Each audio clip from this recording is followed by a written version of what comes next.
السلام علیکم. د هر کور مکتب ګلالیو زده کوونکو ستړي مسئ. د ریاضي مضمون دریم پړاو نهم درس ته ښه راغلاست. د نن ورځې د درس موضوع مو په افقي طریقه د دوه رقمي عددونو سره د دوه رقمي عددونو جمع کول دي.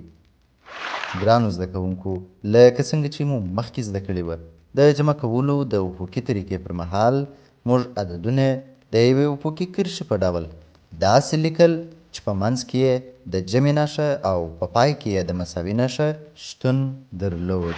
راځئ چې په مثالونو کې زده کړو.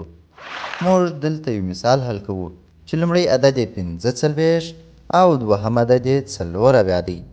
لومړی دا عددونه په افقي ډول څنګ پر څنګ د علامو په ایښودلو سره لیکو. ۴۵ مثبت ۴. اوس راځو له ښي طرف څخه یې لومړی یعنی یویز او یویز ارقام چې ۵ او ۴ دي جمع کوو. حاصل یې چې له نه سره مساوي دي د مساوي نښې مخته لیکو. اوس راځو د چپ لاس څخه د لسیز او لسیز رقمونه چې ۴ او اووه دي جمع کوو.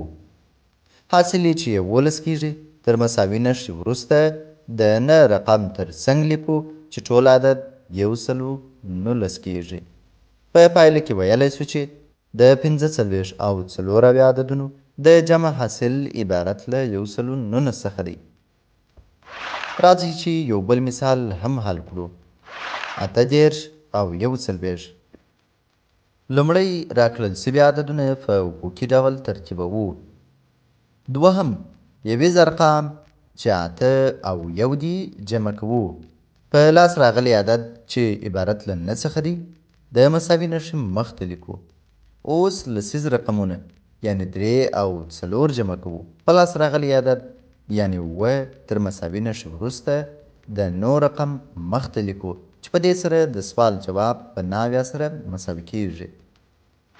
پایله: ګلالیو زده کوونکو، تاسې به په کورونو کې د لاندې مثالونه په افقي طریقه حل کړئ او جوابونه به یې په لاس راوړئ. ۵۳ مثبت ۴۰ ۲ مثبت ۲۰ ۳ مثبت ۱۵. دا و زموږ د نن ورځې درس. په راتلونکي درس کې به د دوه رقمي اعدادو تفریع کول زده کړو.